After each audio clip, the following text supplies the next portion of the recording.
নমস্কার বন্ধুরা, কেমন আছেন সবাই? গল্প হলেও সত্যি চ্যানেলের আরও একটি নতুন গল্পে আপনাদের সকলকে স্বাগত জানাই। কথা মতো 1 আগস্ট থেকে 15 আগস্ট পর্যন্ত চলছে স্বাধীনতা নিয়ে বিভিন্ন পর্ব। আজ তার অন্তিম পর্ব। আমাদের চ্যানেলে যদি নতুন হন তাহলে অবশ্যই আমাদের চ্যানেলটিকে সাবস্ক্রাইব করে পাশে থাকার অনুরোধ জানাই। আর পরবর্তী গল্প খুব তাড়াতাড়ি আপনাদের কাছে পৌঁছে যাবে যদি আপনারা বেল আইকনটি প্রেস করে রাখেন। আমাদের গল্প পোস্ট করার সময় প্রতিদিন ঠিক সকাল 9টা থেকে 9:30। প্রায় 200 বছর ব্রিটিশ শাসনের অধীনে থাকার পরে মুক্তির স্বাদ পেয়েছিল ভারতের জনতা। নীল আকাশে উড়েছিল তিরঙ্গা। ভারতের স্বাধীনতা নিয়ে এমন বেশ কয়েকটি তথ্য রয়েছে যেগুলি খুব কম ব্যক্তি হয়তো জানেন। এই স্বাধীনতা দিবসে চলুন দেখে নিই সেই সমস্ত তথ্যগুলি।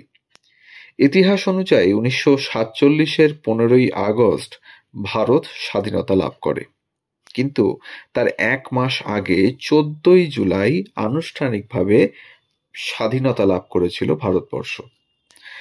স্বাধীনতার আগে ভারতে মোট 550 জন রাজার ছোট ছোট রাজ্য ছিল। সেই রাজ্যগুলিকে একত্রিত করতে প্রথম পদক্ষেপ করেন সর্দার বল্লভভাই প্যাটেল। কিছু ক্ষেত্রে দেখা করে এবং কিছু ক্ষেত্রে চিঠি পাঠিয়ে তিনি তাদের অনুরোধ জানিয়েছিলেন, এমনকি তাদের সঙ্গে ব্যক্তিগত আলোচনাও করেছিলেন। অবশেষে তারা প্রত্যেকেই ভারতের সঙ্গে যুক্ত হতে রাজিও হয়েছিলেন। স্বাধীনতা প্রাপ্তির পরে 1973 সাল পর্যন্ত স্বাধীনতা দিবসে প্রতিটি রাজ্যের রাজ্যপালই দেশের জাতীয় পতাকা উত্তোলন করতেন। এই প্রথার প্রথম পরিবর্তন হয় 1974-এ। বিশিষ্ট তামিল লেখক তথা তামিলনাড়ুর প্রাক্তন মুখ্যমন্ত্রী এম করুণানিধি কেন্দ্রীয় সরকারের গোটা বিষয়টি তুলে ধরেন এবং সেই প্রথার পরিবর্তন হয়। এম করুণানিধি হলেন প্রথম মুখ্যমন্ত্রী যিনি স্বাধীনতা দিবসে ভারতের জাতীয় পতাকা উত্তোলন করেছিলেন। ভারতের জাতীয় পতাকার নকশা কিন্তু কখনোই এমনটা ছিল না। 1947 সালে ভারত স্বাধীন হওয়ার আগে 6 বারেরও বেশি বদলেছে জাতীয় পতাকার নকশা। 1906 সালে জাতীয় পতাকার নকশা করেছিলেন স্বামী বিবেকানন্দর আইরিশ শিষ্যা সিস্টার নিবেদিতা। প্রথম জাতীয় পতাকা উত্তোলন করা হয় কলকাতার পার্সি বাগান স্কোয়ারে। এটি ছিল স্বদেশী আন্দোলন, প্রতিরোধ এবং বিদেশি ব্রিটিশ পণ্য বয়কটের আহ্বানের প্রতীক। 3টি রঙের সমন্বয়ে গঠিত পতাকার ওপরের অংশে ছিল সবুজ রং, সাথে 8টি সাদা পদ্ম, মাঝে হলুদ বর্ণের দেবনাগরী লিপিতে লেখা বন্দে মাতরম, নিচে লাল রঙের অর্ধচন্দ্র এবং সূর্য।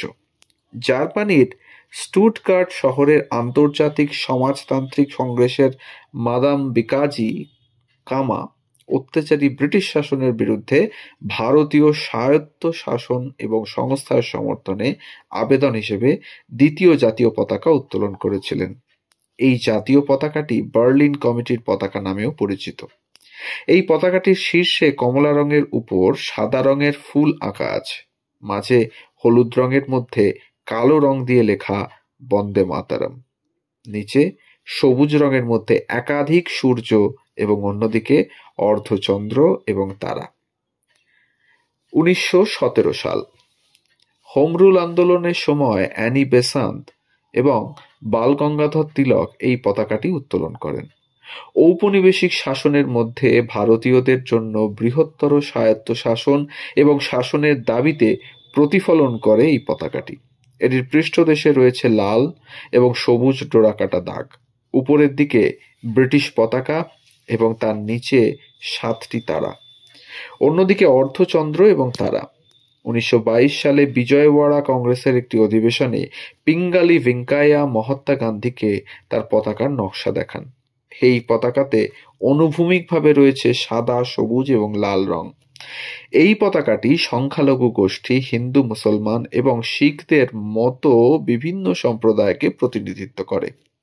পতাকার কেন্দ্রে একটি চরকা রয়েছে যা শান্তিপূর্ণ সম্প্রীতিকে ইঙ্গিত করে, তবে এটিকে সরকারি পতাকা হিসেবে গ্রহণ করা হয়নি। 1931 সাল পিঙ্গালি ভেঙ্কাইয়া কর্তৃক দ্বিতীয় পতাকাটি কংগ্রেস কমিটির সভায় অনুমোদিত হয়। এই পতাকাটি দেখতে অনেকটা ভারতীয় পতাকারই মতোই ছিল, শুধুমাত্র মাঝে অশোক চক্রের পরিবর্তে ছিল চরকা। ভারতের স্বাধীনতার পর জাতীয় পতাকা নির্বাচনের জন্য রাজেন্দ্র প্রসাদকে প্রদান করে একটি কমিটি গঠন করা হয়। এই পতাকাটি আইন, ন্যায় বিচার এবং ন্যায়পরায়ণতার প্রতীক। পতাকাটি তৈরি করেছিলেন অন্ধ্রপ্রদেশের বাসিন্দা পিঙ্গালি ভেঙ্কাইয়া, যিনি একজন স্বাধীনতা সংগ্রামীও ছিলেন। মাদ্রাজ হাই স্কুল থেকে পড়াশোনা শেষ করার পর তিনি কেমব্রিজ বিশ্ববিদ্যালয় থেকে স্নাতক ডিগ্রি অর্জন করেন। 1916 সালে জাতীয় পতাকার উপর একটি পুস্তিকা প্রকাশ করেছিলেন তিনি, যেখানে 24টি পতাকার নকশা ছিল। তার মধ্যেই ছিল ভারতের বর্তমান জাতীয় পতাকার নকশাও। ভারতের আইন অনুযায়ী জাতীয় পতাকা খাদি কাপড়ে তৈরি করা হয়। তো এই ছিল আজকের গল্প, তিরঙ্গার গল্প। সবাইকে স্বাধীনতা দিবসের শুভেচ্ছা জানিয়ে আমাদের এই পর্বের এবছরের মতো অবসান হলো। আমাদের গল্প যদি ভালো লাগে তাহলে অবশ্যই আমাদের চ্যানেলটিকে সাবস্ক্রাইব করে পাশে থাকবেন এবং কমেন্টের মাধ্যমে জানাবেন কেমন লাগলো। সবাই ভালো থাকবেন। ধন্যবাদ।